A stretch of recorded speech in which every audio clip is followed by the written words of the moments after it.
Yes, she does. All And right, she's good coming. evening. It is 6:05, and I'd like to call to order the Wednesday, September 16th, 2015 meeting of the City of Santa Barbara Airport Commission. Going to have a roll call, but first, let me, on behalf of the Airport Commission, welcome our new Secretary, Mindy Hegeman. We're really Thank looking forward to you. working with you. Thank you.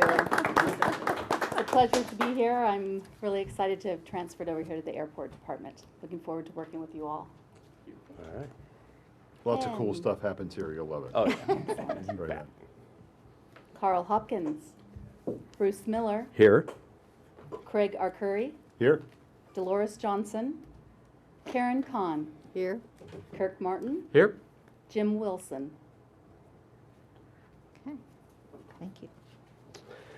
All right, thank you. Do we have any changes to the agenda? No, Mr. Chair, no changes. All right, thank you. So this next portion is for public comment on items that are not on the agenda. We'll cover the agenda item public comment as we get to those. Any member of the public may address the Airport Commission on any subject matter within its jurisdiction. Do we have any speaker slips? Any public comment? No speaker slips. Going, gone. Okay, thank you. Notices on Thursday, September 10th, 2015 at 5:30 p.m. The Airport Commission Secretary duly posted this agenda on the bulletin board at the Airport Administration. And that brings us to the minutes. Have a recommendation to waive the reading and approve the minutes as presented. Move to waive and approve. Second. All in favor of approving the minutes? Aye. Opposed? All right. Thank you. We have the consent calendar. We have a lease agreement with Condor Aircraft Technical School, a lease agreement with Swiss Design Construction, and the property management report. Do we have any changes to the consent? No changes. A motion? I move we accept the consent calendar as published. Second. All in favor? Approved. Accepted? Aye. Opposed? Aye. All right. The consent calendar is approved. Liaison reports. I believe we have both our liaisons this afternoon. We're City of Santa Barbara liaison, Councilmember Frank Hotchkiss. Good evening. Good evening. Thank you very much. Two water announcements. We've begun construction on the desal plant, and we've just entered into, or agreed to enter into negotiations with the Montecito Water District to share in the fruits of that, but also the construction costs, et cetera. That'll be a very complicated negotiation, as you might imagine. And finally, some really good news. Revenues for the year ended up over $2 million more than we expected. And because I think of the wisdom of the City Council, that will bring our reserves up to almost full capacity. And when I say wisdom of the City Council, originally any extra was split 50-50 between reserves and capital programs, but this time we put it 3/4 for reserves and 1/4 for capital. So it really completely solves a problem that was created about 10 years ago with dipping into reserves. It's a temptation that one fund sometimes succumbs to, but I'm glad that we've dug ourselves out. And this one, other cities elsewhere are either going belly up on certain occasions or at least struggling. So I don't want to take our hats off to myself, but I want to say that I think the city's done a great job. Thank you. All right, thank you. And our City of Goleta liaison, Councilmember Michael T. Bennett. Nothing to report this evening. All right, thank you. And administrative reports. Item 7, we have a presentation on the airport public art policies and guidelines. I think you can do it for me. Okay. Good evening. Thank you. This item tonight sort of completes our art program overall for the airport. As a little bit of background, the City of Santa Barbara has always been committed to support and promote arts within the community. They feel that it's an essential component of the quality of life here in Santa Barbara. And so in 1985, they established the Arts Advisory Committee in Visual Arts in Public Places to provide guidelines for art to be displayed in the city. This committee reviews and vets public art, both temporary installations as well as permanent installations in the city. So Santa Barbara's art program actually was started when we were designing the new airline terminal. And we wanted to provide the traveling public with visual art that could be integrated both in the architecture and the interior of the building and the grounds of the terminal complex. And we wanted that art to reflect the rich cultural diversity of Santa Barbara, its history, and of course the environment of the region. So we have three components of the art program. One is commissioned art, which is part of our permanent collection. We also have art on long-term loan or art that has been donated to the airport. And we plan to have temporary exhibitions in the future. So the commissioned art, this is a quick review because I'm sure you all know this, but Lorianne David did the floor medallion in the rotunda at the terminal. Colleen Kelly also did the kelp that's on the railings upstairs and by the escalators as well as the boarding areas upstairs. And then the beautiful wood beam stenciling that was done by Vidya Gauchi. And then we have the art on long-term loan or art that has been donated. And that includes the Magic Clock by George Rhodes and also the Albatross. And those were, that's courtesy of the Vermont Foundation. And we've had those here at the airport, I would say 25 years or longer. And then, of course, the beautiful pieces from the county. We have the courthouse lantern that came out of the Hall of Records, and then the Fiesta mural by Channing Peak that is on the wall as you go up to the TSA screening by the escalators. So tonight we're talking about temporary exhibitions, and we needed to formulate some policies and a procedure to allow us to do that, and how are we going to go about doing it. So we've been working for some time with the Arts Commission and VAP to develop these guidelines. And they're intended for temporary display of selected artwork from regional artists, private collections, or cultural institutions. And the airport will designate where they're to be located on the terminal complex. And exhibitions would promote art, historical, and cultural heritage, local tourism, and commerce. The program funding, of course, commissioned art was derived from the airline terminal construction project. When we did the construction, we funded that. And we also had a grant to assist us with that program.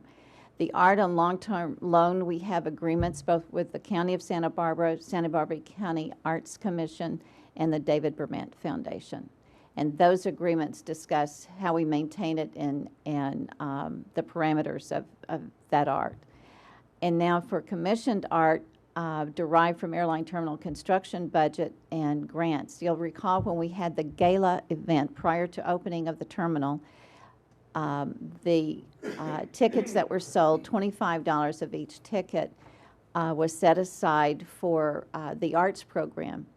And we've used some of that money, and right now we have a modest $10,000, but that is the beginning fund for this program. And the art on long-term loan, as I mentioned, we do have the agreements. So for the temporary exhibits, we're going to have to use fundraising, donation, grants, and a touch of money from the airport operating budget when funds are available or once we identify how much that would be. So in order to implement the program for the temporary exhibits at the terminal, the guidelines establish a public art oversight committee, and that committee would provide guidance, leadership, and support to Airport Commission and staff. There's 7 voting members of the committee, and they're composed of Architectural Board of Review member, Arts and Public Places, VAP, And Airport Commission, that would be one of the implementation measures would be for Airport Commission to appoint one of the members to serve on that committee. And then the art curator, program curator, would be a non-voting member, but would be retained by the airport for this program at some point.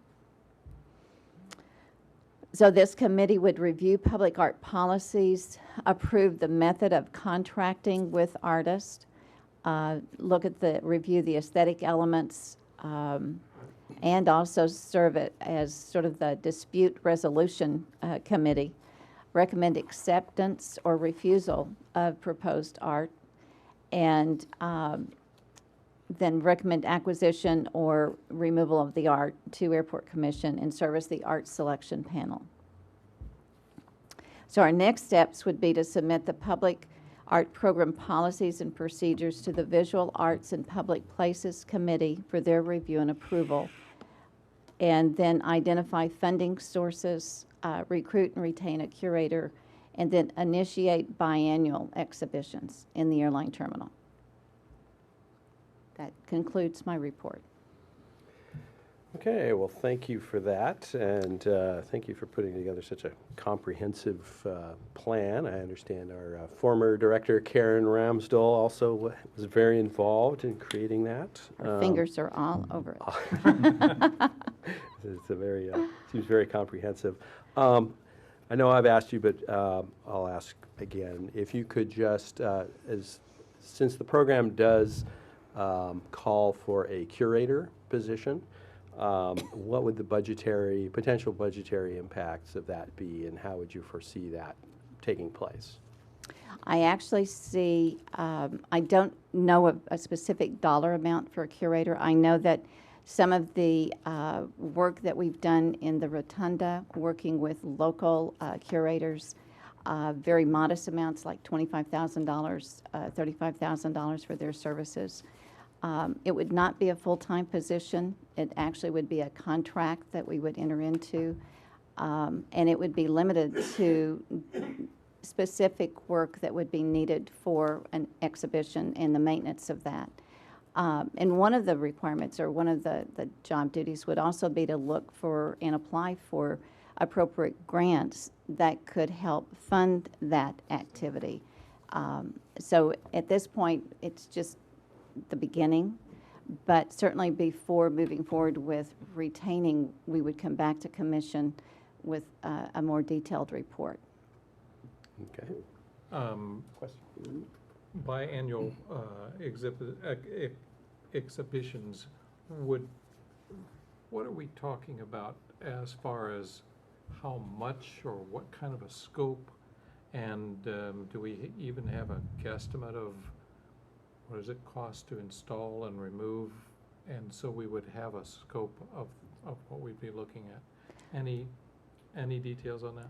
The only details that we have so far are, we have done several walkthroughs of the terminal to identify locations, wall space that's blank that would accommodate paintings or artwork, niches in the terminal where perhaps they could have a kiosk with some sort of sculpture. Mm-hmm.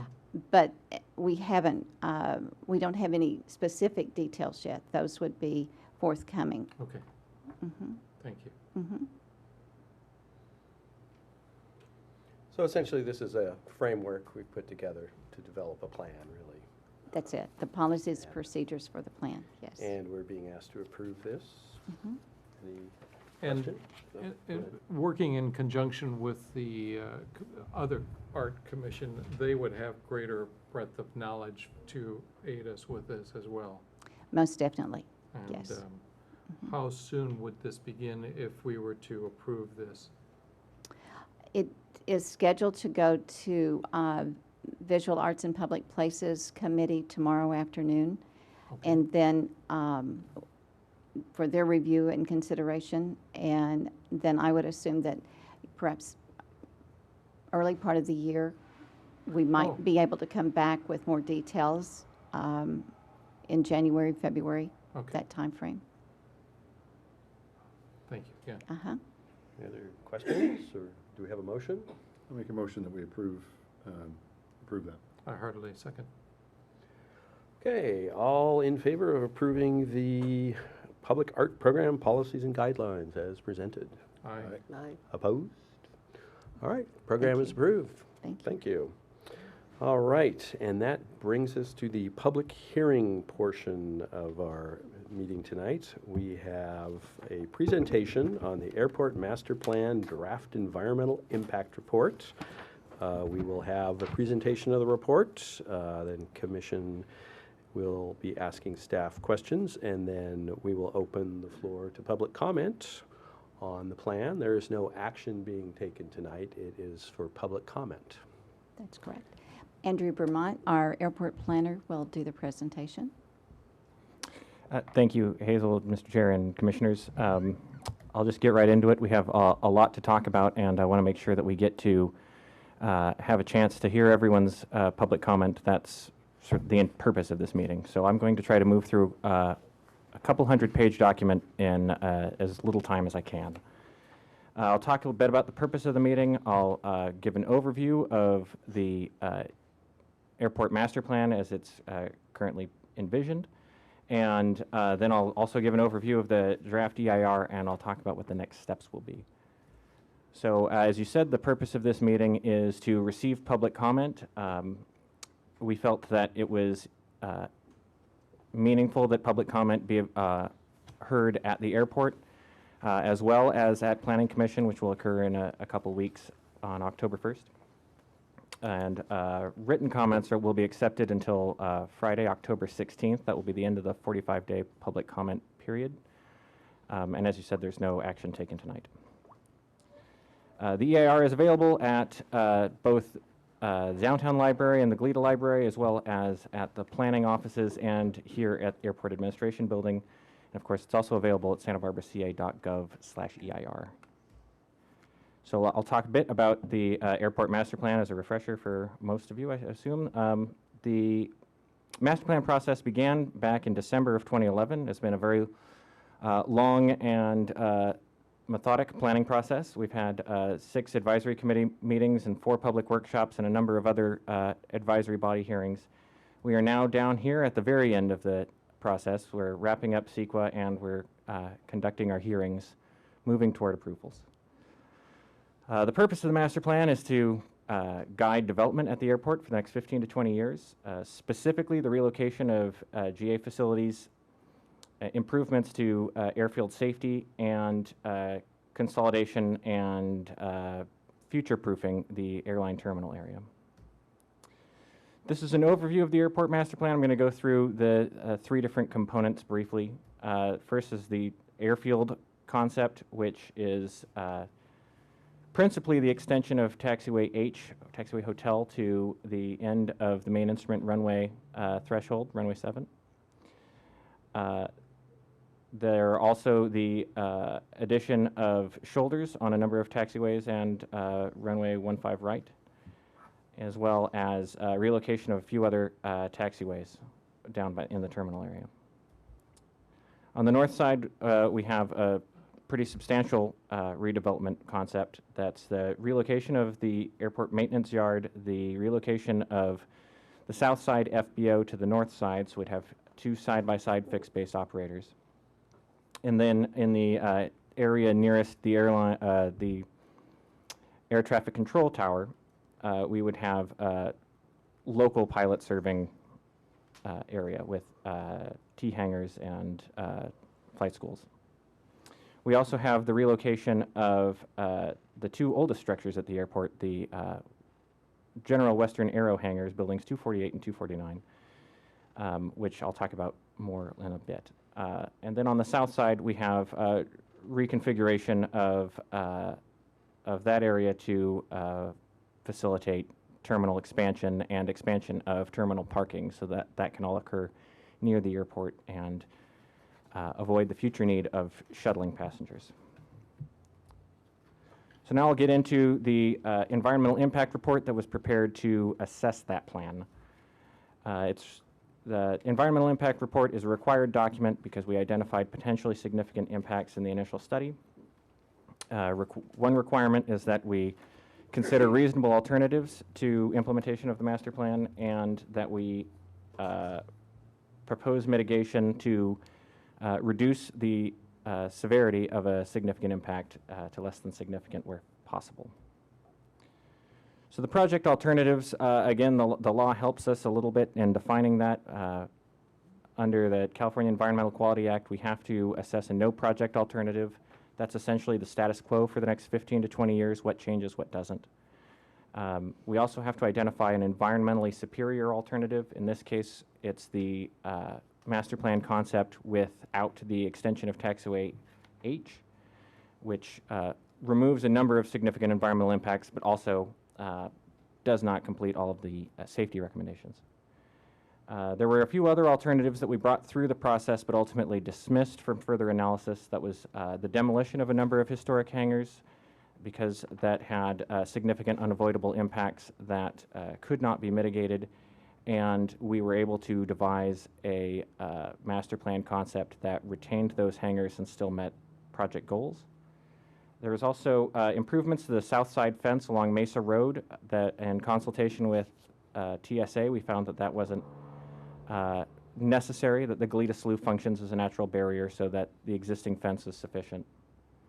And it also considered the relocation of the airport, which we basically state is outside of the scope of an airport master plan. That's a regional concept.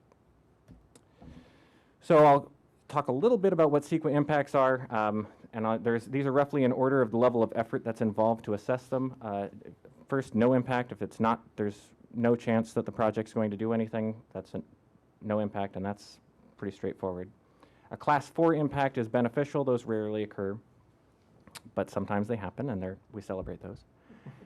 Class 3 is a less than significant impact. That's where you're contributing to an environmental degradation, but not in any meaningful way that triggers environmental thresholds.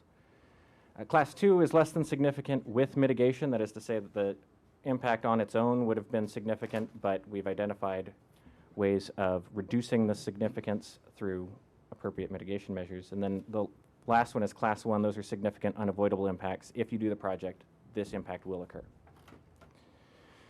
So going back to the initial study, these are the resource areas that are defined in CEQA that we assess environmental impacts in.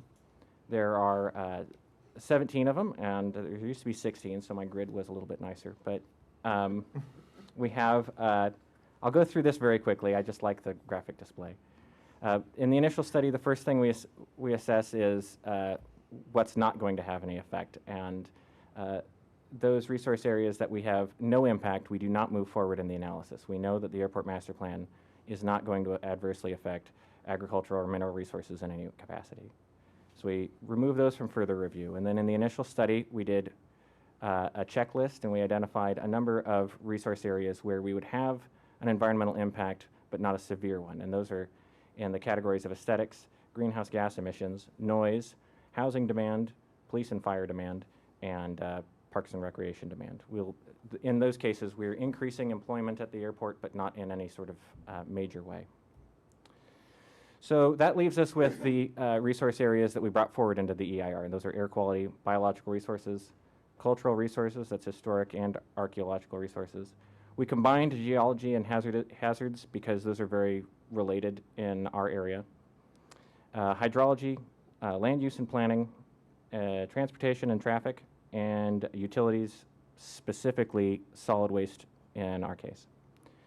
So now I'm going to go through the impacts that we've identified as potentially significant and the mitigations that we've proposed to mitigate where possible. The first one's in the air quality category, where we have the potential for short-term construction emissions exceeding an environmental threshold that's 25 tons in a 12-month period. The mitigation that we propose in that case is simply to not do that. We'll schedule projects far enough out that we're not doing any single emissions that exceed that threshold in a 12-month period. We'll do that by estimating what the impacts could be. And we'll also apply the recommended mitigation, exhaust mitigation features from the Air Pollution Control District. In the biology category, we have two impacts that we identified to wetlands, both specific to the Goleta Slough and a cumulative impact to the region that are associated with the extension of Taxiway H Hotel. Because of the fact that that would encroach in an area that's identified as part of the Goleta Slough, that would be a permanent habitat loss.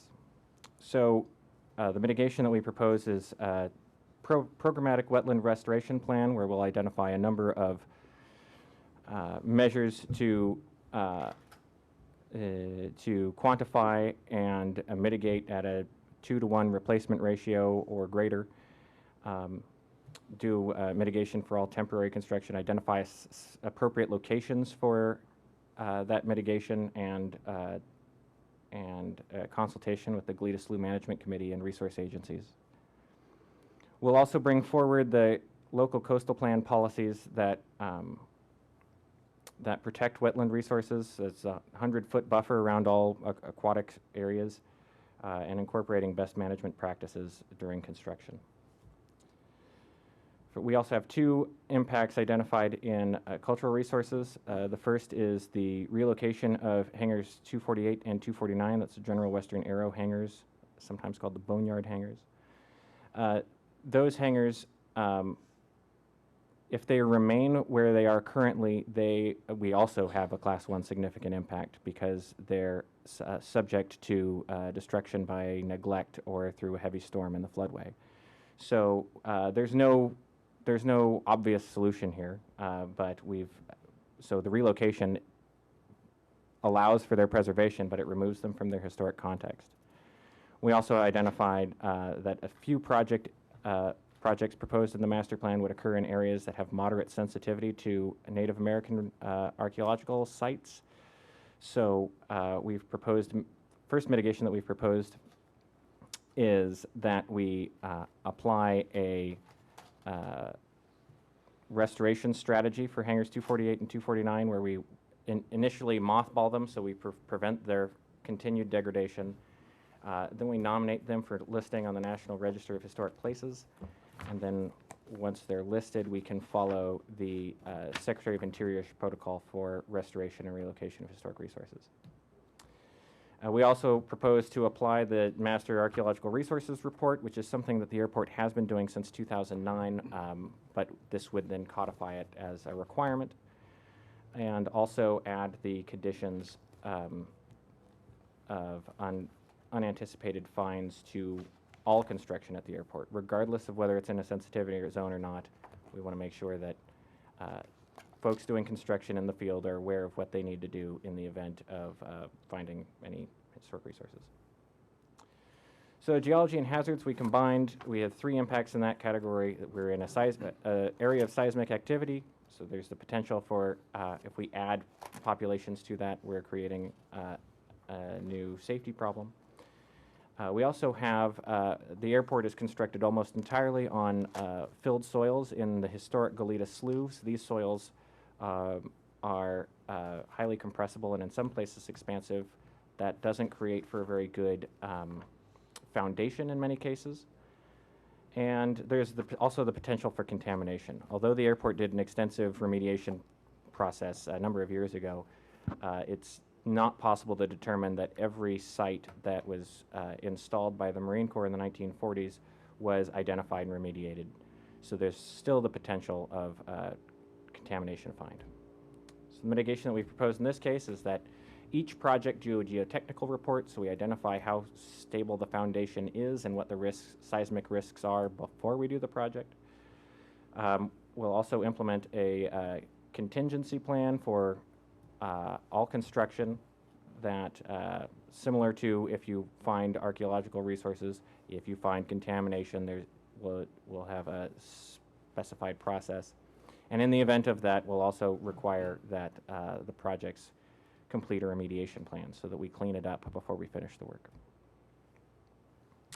Under the hydrology category, we identified an impact associated with sea level rise. New construction at the airport is in an area that is subject to future flooding according to sea level rise projections. And so we're proposing that each project conduct a flooding analysis anticipating a useful life of the project of 75 years. If no flooding is to occur in that site in that time period, then that's easy. If there is flooding anticipated, then you have to account for that. And we also want to see all construction with the ground floor at or above base flood elevation. This is a good practice anywhere in a floodplain anyway, so this is making this a requirement makes a lot of sense from a safety standpoint. We also propose to use thicker pavement lifts during pavement rehabs so that the airfield is gradually raised in anticipation of future flooding. We also have two planning impacts that are associated with the Taxiway H project. Taxiway H is not consistent with the adopted local coastal plan, nor is it consistent with the general plan or zoning ordinance. And so the mitigation that we propose is essentially to do a project-specific analysis on what policies, if any, would need to be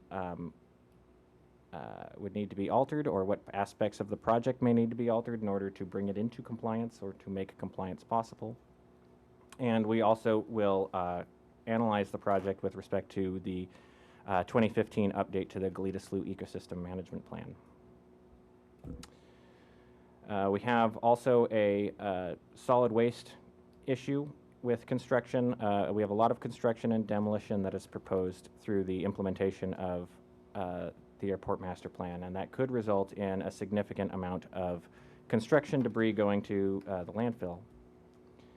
And so the mitigation here is relatively straightforward, is that we make a requirement the state and city goals for diversion to recycling.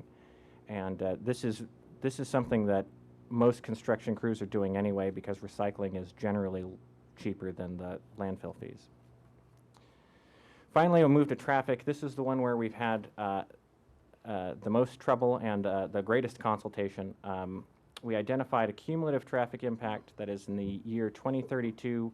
We will have 3 intersections that will be functioning at level of service D.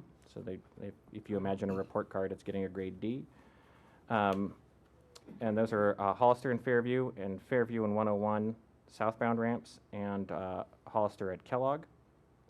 Each of those, we ran the model with and without implementation of the master plan.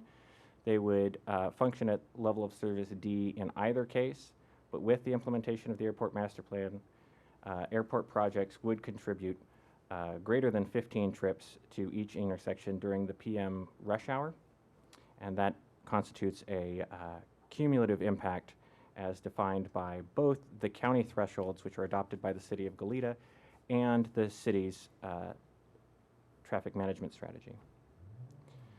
We did a significant analysis of alternatives and mitigation strategies, and we found none that were implementable. I'll go over a few that we analyzed in the traffic study and explain why those were not proposed as mitigation. The first is the connection of Firestone Road to Verhill Road on airport property. This had the advantage of being implementable by the city of Santa Barbara, but it has the disadvantage of not having an appreciable effect. The number of impacts remains the same. The level of service at these impacts remains the same. Ultimately, that southwest corner is at Hollister and Fairview is not where the traffic backup is anticipated to occur. The traffic consultants identified adding a new right turn lane at northbound Fairview at Hollister would have the effect of reducing the environmental impact because it would make that intersection function at level of service C instead of D, so it's getting an improvement in its grade.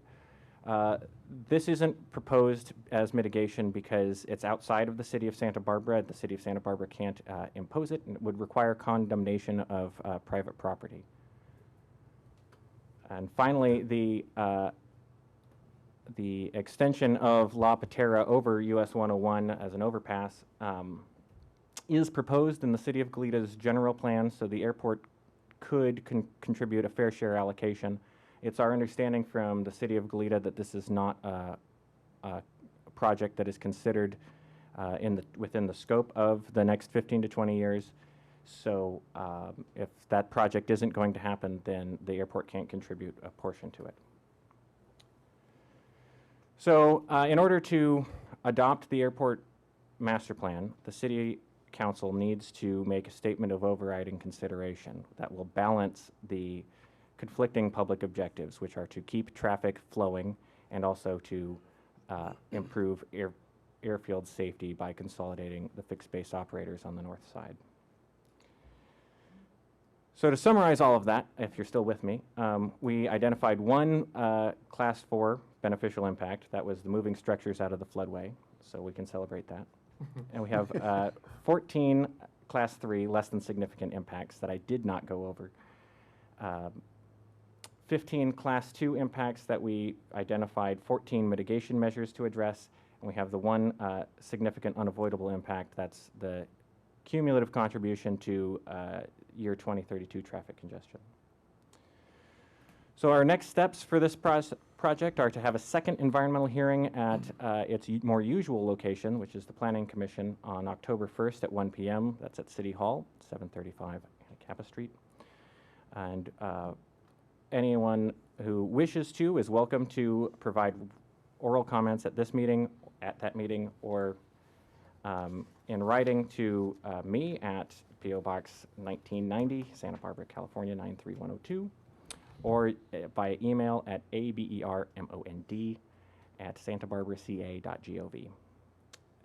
We will, once the comment period is closed, we will begin response to comments. Every comment will receive a response, and that response to comments will be added as a section to the final EIR that will go to Planning Commission for certification in December. So that concludes my presentation, and we'll move forward with public comment when you're ready. Well, thank you for that rather concise presentation of a rather enormous body of work. Open it now for comments, questions from the commissioners.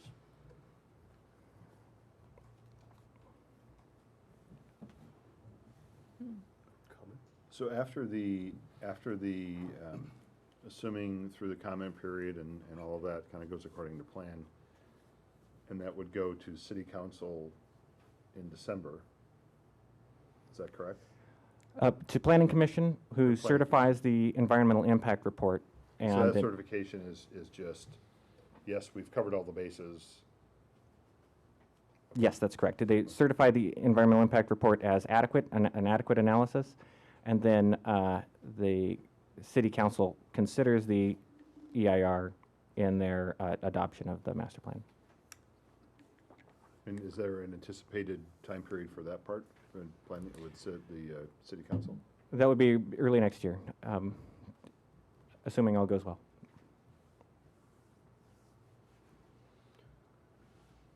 Any other questions, comments? I'd like then to open the floor to public comment on this document. Yes? Just come forward and state your name. I believe we can ask you for your name, right? We all know who you are anyway, but.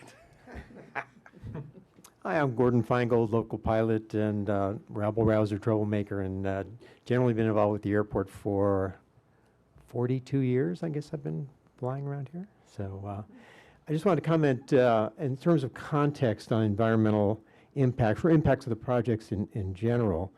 I remember when we shifted the runway 7 to the west, almost immediately afterward there was an overrun of a BizJet that had almost no severe impact. There weren't any fatalities or even injuries, I believe. And that was a direct result of the fact that the project was done and the aircraft avoided a pit that would have otherwise probably caused fatalities. So in the context of this project and extending Taxiway Hotel, it seems to me that that might also have a future beneficial impact in terms of avoiding runway incursions or potentially collisions from aircraft crossing runway 7 on the way to departure from the new GA north side.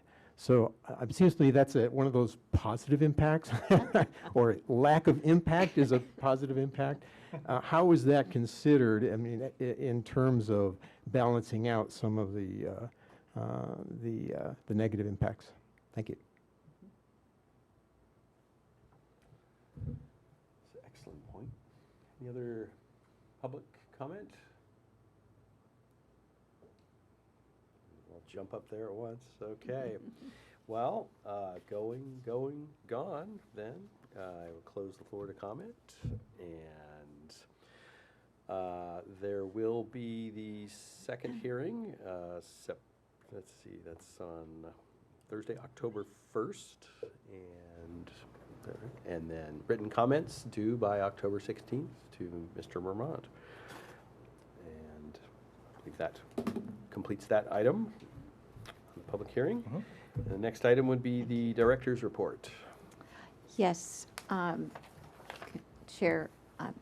First item I'd like to point out is our passenger count, and you have a copy of our traditional report, which indicates that we were up almost 4% this month over the prior month, or the same month in 2014. That includes the numbers that would be included from Frontier's flight. You also have a second count, though, of the 3 airlines that are functioning here at Santa Barbara: United, American, even though it's listed as U.S. Air, and then also Alaska. And each of those this month of August versus 2014 are up substantially, which we're really pleased. American is up over 8%. United is up 5.6%. And with that second flight with Alaska the second flight to Seattle with Alaska, we're up 32% over the same month last year. So overall, it's 11.39%. So we are coming back. If we have those extra seats, we fill them. And I'm really pleased to have a positive month all the way around. It's been a long time coming. We've covered the master plan. The wildlife hazard plan is continuing. They're doing the research in the field. And our 2 FAA projects, we're doing pre-construction meetings now and anticipate getting that started, I believe, October 12th. Thanks, Tracy. So those 2 will disrupt things on the field somewhat, but the improvements are always well received once they're completed. That concludes my report, unless you have other items for me. I have a question, Hazel, on the broken out passenger count. Yes. Any two-part question. This is kind of over the summer, traditionally busier time. Just the month of August. Okay. Okay. How does that compare to, so we have those in there for the last period of time. Is the feeling that that's marketing related? Is it the overall market is up? Is it something we did that we want to keep doing, or what made that improvement across the board? I'd like to take credit for all of that. Okay. Credit is so given there. Thank you. Keep doing that. I do think our marketing program, as you know, we reach out all the way down to the grade in Ventura to let the public know Santa Barbara's a great airport to fly, and how easy it is. It's easy come, easy go. We're also, though, working with the airlines to have them shift their equipment, their aircraft, and we have been getting larger jets flying. So with those larger jets, we get more seats. And Santa Barbara has an excellent market. If the seats are there and available, those seats will be sold. We also understand, just as a little alert, United plans to start using an Embraer 175 in December. At this point, I think they will fly to Denver with first-class seats, as well as to San Francisco. That's not all of the flights, but some of the flights with that larger aircraft, and that will really be an upgrade to our service. I have a meeting on October 14th at Alaska headquarters to, with our airline consultant to brag about the service that they had here in Santa Barbara and try and have them continue the second flight, if not immediately, but to bring it back or to transfer out to larger aircraft. Thank you. I remember when we had the airport consultant here and he was kind of describing the marketing efforts we do, you know, kind of with the airlines. So I suppose we have a, see, we told you so conversation, you know, if you put the equipment here, we're gonna get people in those seats. Right. Do we do that? And if we do, when would that be occurring? Or is that just kind of an ongoing thing? It's ongoing. So we, as I said, on October 14th, we'll go visit with Alaska, and they also have the same records that we do as to their load factors, which are in the 90 percentiles. Which So we're certainly gonna highlight that for them, just in case they missed it. Yeah. with colored slides and all kinds of goodies, yes, we Right, right. will. Yes. Thank you, Hazel. Uh-huh. Good job. Thank you. Any questions? All right, well, having exhausted the agenda, I guess it's time to adjourn. Thank you all for attending. Thank you. We are adjourned.